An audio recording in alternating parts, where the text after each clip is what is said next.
श्री स्वामी समर्थ. जय जय स्वामी समर्थ. माघ महिन्यातील गणेश जयंती म्हणजे नेमकं काय? गणेश जयंती म्हटलं की जन्मदिवस बाप्पांचा असतो, पण माघ महिन्यात गणेश जयंती कशी काय येते आणि त्यामागचं रहस्य काय आहे, कधी आहे, पूजा कशी करावी, संपूर्ण माहिती आपण या व्हिडिओमध्ये घेणार आहोत. तर शेवटपर्यंत नक्की बघत राहा. माघ महिन्यातील गणेश जयंतीला वरद चतुर्थी असं देखील म्हणतात, तिलकुंड चतुर्थी देखील म्हणतात आणि गणेश जयंती देखील म्हणतात. आणि या दिवशी गणपती बाप्पा वरदान देतात असं देखील शास्त्रामध्ये म्हटलं जातं. आणि नवीन काम करायचं असेल म्हणजे नवीन कामाच्या सुरुवातीसाठी ही चतुर्थी अत्यंत शुभ मानली गेलेली आहे. आता ही माघ महिन्यातील गणेश जयंती कधी आहे तर बघूयात. गुरुवार दिनांक 22 जानेवारी 2026 रात्री 2:47 ही चतुर्थी सुरू होणार आहे आणि ही चतुर्थी समाप्त होणार आहे 23 जानेवारी 2026 रात्री 2:28. उदय तिथीनुसार आपण 22 जानेवारी 2026 रोजी ही जयंती साजरी केली जाणार आहे. या दिवशी आपण कोणत्या गोष्टी केल्या पाहिजेत आणि कोणते गोष्टी आपण पठण केल्या पाहिजेत किंवा कोणते नियम पाळले पाहिजेत ते आपण आता इथून पुढे बघूया. अनेक भागात ही गणेश जयंती गणेश चतुर्थी म्हणून ओळखली जाते, ज्यात गणपतींना तिळगुळ मोदक अर्पण केले जातात. तिलकुंड चतुर्थीच्या दिवशी विशेष पूजा काय आहे का तर गणपती बाप्पांची पूजा या दिवशी केली जाते. गणेश अथर्व शीर्ष पठण केलं जातं, गणेश स्तोत्र म्हटलं जातं, गणेश चालीसा म्हटलं जातं, त्यांची आरती केली जाते. तिळाचे लाडू, तिळकूट, तीळ चपाती यांचे नैवेद्य या दिवशी दाखवले जातात. फळाहार, सात्विक भोजन या दिवशी केलं जातं आणि नवीन कामं सुरू केले जातात. अत्यंत शुभ मानला जातो नवीन कामासाठी. जर तुम्हाला शिक्षण सुरू करायचं असेल, कोणता उद्योग सुरू करायचा असेल, कोणता व्यवसाय सुरू करायचा असेल तर यासाठी अत्यंत शुभ मानला जाणारा दिवस म्हणजे हा गणेश जयंतीचा दिवस. जी सगळी शुभ कामे तुम्ही या दिवसापासून सुरू करावीत. विशेषतः या दिवशी तिळगुळ, काळे कपडे आणि गरजूंना जेवण दान करण्याची प्रथा आहे, ते अत्यंत शुभ मानलं जातं.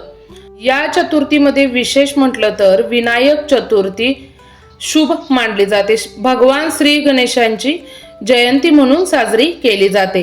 विशेषतः महाराष्ट्रात, कोकणात हा गणपतीचा जन्मदिवस म्हणून साजरा केला जातो.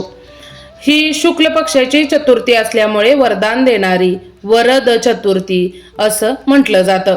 आणि नवीन कामं सुरू करण्यासाठी, विघ्न दूर करण्यासाठी आणि सुख समृद्धीसाठी या दिवशी विशेष पूजा करण्याची पद्धत आहे. या माघ महिन्यातील गणेश जयंतीचं मुख्य वैशिष्ट्य म्हणजे या दिवशी तीळयुक्त पदार्थ खाल्ले जातात. त्याचबरोबर गणपती बाप्पांना तीळ खूप प्रिय असल्यामुळे तीळयुक्त पदार्थ अर्पण केले जातात. त्यामुळे तुमचे विघ्न, अडथळे, संतान सुख तुम्हाला मिळते. या दिवशी बाप्पांची षोडोपचारे 16 उपचारांनी पूजा केली जाते. विशेषतः ही पूजा विधी महाराष्ट्रातील घरगुती परंपरेनुसार ही पूजा मध्यान्ह काळात दुपारी केली जाते म्हणजे 12 वाजता केली जाते. मध्यान्ह पूजेचा मुहूर्त 23 जानेवारी गुरुवारी रोजी सकाळी 11:20 पासून ते 1:04 पर्यंत असणार आहे. या दिवशी सकाळी लवकर उठून स्नान करावं, स्वच्छ वस्त्र परिधान करावीत, शक्यतो लाल किंवा पिवळ्या रंगाचे वस्त्र परिधान करावेत. पूजाघर स्वच्छ करावं आणि लाल किंवा पिवळ्या रंगाचं आसन अंतरावं. गणपती बाप्पांची देवघरातील मूर्ती घेऊन पूजा करावी. मूर्ती नसेल तर सुपारी किंवा अक्षता ठेवून सुद्धा तुम्ही पूजा करू शकता. षोडोपचारे पूजा करण्यासाठी पूर्व दिशेला तोंड करून बसावे आणि तो संकल्प करावा. संकल्पात मी आज विनायक चतुर्थी म्हणजे गणेश जयंतीसाठी पूजा करते आहे असा संकल्प घेऊन ओम गणपते नमः या मंत्राचा विशेष 108 वेळा जप करत गणपती बाप्पांना हात जोडून आवाहन करावं आणि मूर्तीची स्थापना करावी. मूर्तीला पंचामृताने, दुधाने, मधाने स्नान घालावे. बाप्पांना पानावर ठेवावं. म्हणजे त्यांना आसन अर्पण करावे, पाय धुण्यासाठी आचमनासाठी पाणी अर्पण करावं, पंचामृताने स्नान घालावं आणि वस्त्र परिधान करावेत. चंदन, अक्षदा, दुर्वा आणि फुलं अर्पण करावीत. त्यानंतर धूप, दीप, अगरबत्ती लावावी. तिळाचे लाडू, मोदक नैवेद्य दाखवावा. फळं अर्पण करावीत. ओम प्राणाय स्वाहा असा 5 प्राण अर्पण करावेत. त्यानंतर फळं, पानं, सुपारी अर्पण करावीत. नाणी अर्पण करावीत. दक्षिणा अर्पण ठेवावी.